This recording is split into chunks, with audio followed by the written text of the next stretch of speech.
৪০ মিনিটের রুদ্ধদ্বার বৈঠক, যেখানে বিদ্রোহী ১৩ ফুটবলারের সঙ্গে আলোচনায় ছিলেন নারী ফুটবল দলের কোচ পিটার বাটলার, যার সঙ্গে দ্বন্দ্বে আন্দোলন করেছিলেন সাবিনা খাতুন সহ ১৮ খেলোয়াড়। দুই পক্ষের সমঝোতা বৈঠকেও ছড়িয়েছে উত্তেজনা। এক পক্ষ দোষারোপ করেছে অন্য পক্ষকে। নানা ইস্যুতে বাকবিতণ্ডার পর শান্তির পতাকা উড়ান ব্রিটিশ কোচ বাটলার নিজেই। শিষ্যদের উদ্দেশ্যে ৫ মিনিটের সমাপনী বক্তৃতায় সব ভুলে যাওয়ার আহ্বান জানান তিনি।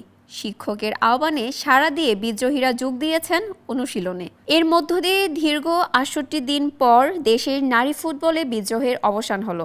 গতকাল জিম সেশনের পর আজ সকাল ৬টায় ধানমন্ডির আবাহনী লিমিটেডের মাঠে অনুশীলন করেছে বাংলাদেশ জাতীয় নারী ফুটবল দল, যেখানে কোচের বিরুদ্ধে বিদ্রোহ ঘোষণা করা বেশিরভাগ ফুটবলার উপস্থিত ছিলেন। এর আগে বাটলারের অধীনে অনুশীলন করবেন বলে গতকাল নিশ্চিত করেছিলেন নাম প্রকাশে অনিচ্ছুক এক বিদ্রোহী ফুটবলার।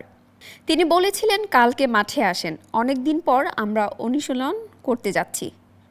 নেপালে নারী সাব চ্যাম্পিয়নশিপ থেকে কোচের সঙ্গে বৈরিতা তৈরি হয় সাবিনা সানজিদাদের। শিরোপা জিতলেও সে রেশ কাটেনি। পুনরায় বাটলারকে কোচ হিসাবে নিয়োগ দেওয়ার পর জানুয়ারির শেষ দিকে তার অধীনে অনুশীলন বয়কটের সিদ্ধান্ত নেন ১৮ নারী ফুটবলার। কোচের বিরুদ্ধে বডি শেমিং সহ নানা অভিযোগ তোলেন তারা। কোচও ৭ ফুটবলার থাকলে দায়িত্ব পালন করবেন না বলে হুমকি দেন। মাঝে দুই পক্ষের পাল্টাপাল্টি অভিযোগে অসন্তোষ অনেক দূর গড়িয়েছে। ফেব্রুয়ারির মাঝামাঝি সময়ের পর থেকে নমনীয় হওয়া মেয়েরা আন্দোলন প্রত্যাহার করেছে বলে দাবি করেন নারী ফুটবল কমিটির চেয়ারম্যান মাহফুজা আক্তার কিরণ। সেই দাবির সত্যতা এখন মিলেছে। তবে অনুশীলনে ফেরার চূড়ান্ত সিদ্ধান্ত নেয়ার আগে কৃষ্ণা রানী সরকার, ঋতুপর্ণা চাকমাদের দাবি ছিল টেবিলে বসতে হবে দুই পক্ষকে। গত রবিবার ক্যাম্পে যোগ দিলেও সোমবার বাটলারের অধীনে সকালে জিম সেশনে অংশ নেননি বিদ্রোহীরা।